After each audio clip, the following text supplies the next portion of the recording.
আসসালামু আলাইকুম। কেমন আছেন আপনারা সবাই? আমি আলহামদুলিল্লাহ ভালো আছি সবার দোয়ায়। আজকে তৈরি করছি আগার আগার দিয়ে ফ্রুট জেলো। কেননা আমি ফালুদা তৈরি করব আর সেই সাথে একটু কাস্টার্ড তৈরি করব।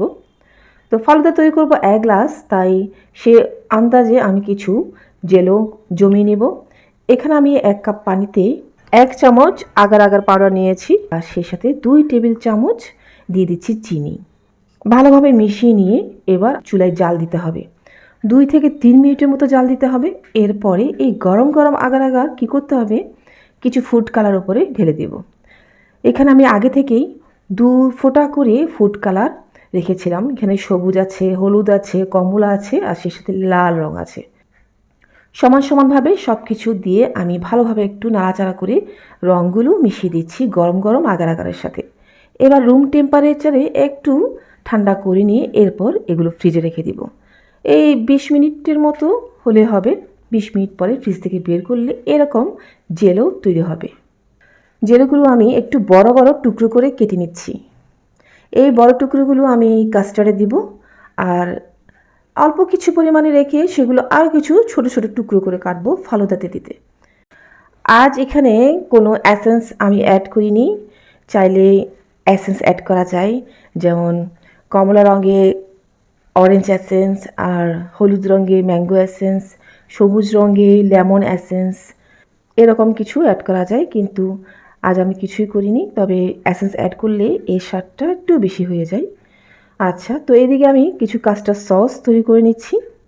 খুবই অল্প পরিমাণে কাস্টার্ড সস তৈরি করে নিয়েছি। সসটা ঠান্ডা হতে দিয়েছি আর কিছু পর পর একটু নাড়াচাড়া করতে হচ্ছে, সে যাই হোক। আচ্ছা, তো একটা আপেল কেটে নিচ্ছি আর সেই সাথে ২টো কলা। আজকে ফ্রুটস বলতে এই দুটোই ছিল আমার কাছে। আর কিছু ড্রাই ফ্রুট দিয়েছি, কাঠবাদাম আর পেস্তা বাদাম একটু কুচি করে দিয়েছি আর সেই সাথে কিশমিশ দিয়েছি। এদিকে কাস্টার্ড সসটা ঠান্ডা হয়ে গেলে আমি একটি গ্লাসে কিছু সস নিয়ে নিচ্ছি ফালুদার জন্য। আজকে আমি ১ গ্লাসই তৈরি করব, আমি খাবো না, মেয়ের বাবা খাবে। আর একটি বাটিতে বাকি সসটা রেখে ফলগুলো দিয়ে দিলাম আর সেই সাথে জেলো পুডিংগুলো টুকরো টুকরো করে কেটে দিলাম। যেগুলো একটু বড় টুকরো করে কেটেছি সেগুলো একটু ছোটো করে দিয়ে দিয়েছি। আমি সচরাচর কাস্টার্ডে এরকম জেলো মিক্সড করে খাই না, তো আজকে উপায় ছিল না, আমার হাতের কাছে তেমন ফল ছিল না আর কাস্টার্ডও বানাতে ইচ্ছে করছিল, তাই এটা করা আজকে। ফ্রিজে রেখে দিলাম ঠান্ডা হওয়ার জন্য। এদিকে ছোট্ট ১ মুঠি নুডলস সিদ্ধ করে নিয়েছি ফালুদার জন্য। নুডলসটা সিদ্ধ হয়ে গেলে ঠান্ডা করে নিব, পানি দিয়ে ধুয়ে পানি ছড়িয়ে নিব।